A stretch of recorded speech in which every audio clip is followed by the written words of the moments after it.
जरा सोचिए, एक ऐसा शहर जो कभी दुनिया के सबसे बड़े साम्राज्य का दिल था, एक शहर जहां विचारकों, योद्धाओं और दार्शनिकों ने सभ्यताओं को आकार दिया, एक शहर जिसने सदियों तक राजवंशों के उत्थान और पतन को देखा, फिर भी आज भी खड़ा है, कभी अनदेखा लेकिन कभी भुलाया नहीं गया।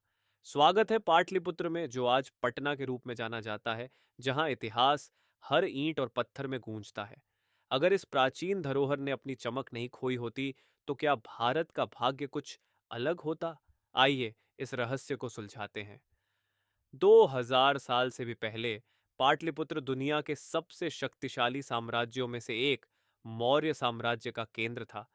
यहीं सम्राट चंद्रगुप्त मौर्य ने आचार्य चाणक्य के अर्थशास्त्र के मार्गदर्शन में एक ऐसा प्रशासनिक मॉडल स्थापित किया जो आज भी प्रासंगिक है।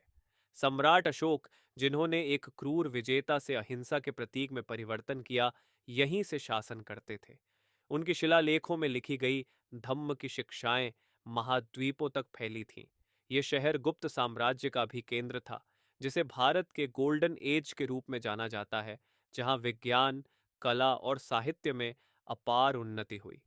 पाटलिपुत्र केवल राजनीतिक सत्ता का केंद्र नहीं था, ये एक बौद्धिक राजधानी भी था।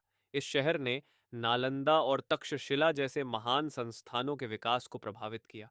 सिल्क रोड के जरिए व्यापार फलता फूलता था और आर्यभट्ट व पाणिनि जैसे महान विद्वानों पर यहाँ की ज्ञान परंपरा का प्रभाव था। ग्रीक राजदूत मेगास्थनीस, जो पाटलिपुत्र आए थे, उन्होंने अपनी पुस्तक इंडिका में यहाँ की भव्यता का विस्तृत वर्णन किया। उन्होंने विशाल लकड़ी के महलों, 14 किलोमीटर लंबी दीवारों और एक सुव्यवस्थित प्रशासन की चर्चा की, जो अपने समय से बहुत आगे था। लेकिन यह महान शहर कैसे पतन की ओर चला गया? किन शक्तियों ने इसकी भव्यता को मिटाने की साजिश रची? कोई भी साम्राज्य हमेशा नहीं टिकता। इस शहर पर आक्रमण हुए, हुण, दिल्ली सुल्तान और बाद में मुगल, हर आक्रमण ने इसकी भव्यता को कम कर दिया।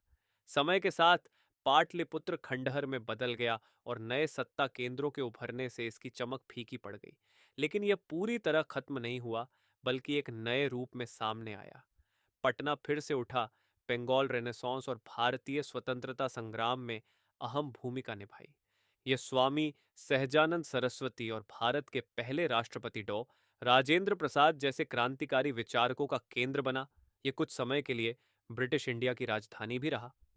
ब्रिटिश काल में पटना ओपियम ट्रेड का एक प्रमुख केंद्र था, जिससे ब्रिटिश इसे चाइना में निर्यात करते थे, और यह ओपियम वॉर्स का एक कारण बना। यह कम ज्ञात इतिहास दिखाता है कि यह शहर वैश्विक घटनाओं के केंद्र में था। इतिहास में इतनी महत्वपूर्ण भूमिका निभाने के बावजूद आज पटना को एक सांस्कृतिक केंद्र के रूप में क्यों नहीं देखा जाता? आज पटना एक नाजुक दौर में खड़ा है। इसका प्राचीन अस्तित्व समय में दब गया है, लेकिन इसका अतीत अब भी इसकी गली गली में गूंजता है। बिहार म्यूजियम, जहां पाटलिपुत्र की स्वर्णिम विरासत संरक्षित है, इसका एक उदाहरण है। नालंदा विश्वविद्यालय, जो कभी ज्ञान का प्रतीक था, फिर से पुनर्जीवित हो रहा है। लेकिन क्या पटना फिर से एक बौद्धिक और सांस्कृतिक केंद्र बन सकता है? पटना आज भी अपने गौरवशाली अतीत की निशानियों को संजोए हुए है। कुम्हरार में पाटलिपुत्र के खंडहर मौर्यकालीन सभागारों की कहानी सुनाते हैं। अशोक के स्तंभ आज भी उनकी धर्म विजय की गवाही देते हैं। यहाँ आयोजित बौद्ध परिषदों ने पूरे एशिया में बौद्ध धर्म के प्रसार को आकार दिया। बहुत कम लोग जानते हैं कि पाटलिपुत्र प्राचीन विश्व का पहला प्लान्ड सिटी माना जाता है। इसमें एक जटिल जल निकासी प्रणाली, ग्रिड बेस्ड सड़कें और संगठित प्रशासन था। ऐसे नवाचार जिनका आज भी कई आधुनिक शहरों में अभाव है। एक विचारणीय प्रश्न, क्या हम इस प्राचीन शहर की कहानी फिर से लिख सकते हैं? इतिहास सिर्फ अतीत की कहानियां नहीं है, यह भविष्य के लिए एक मार्गदर्शक भी है। पाटलिपुत्र प्रशासन बौद्धिक विकास और सांस्कृतिक समृद्धि का एक मॉडल था।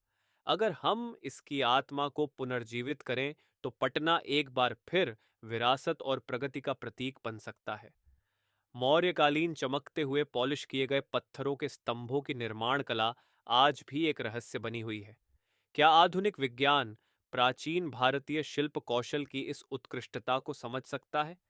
अगर आपको लगता है कि भारत की प्राचीन विद्या हमारे भविष्य की कुंजी हो सकती है, तो हमारे channel ancient paths modern ties पर और भी कहानियां खोजें।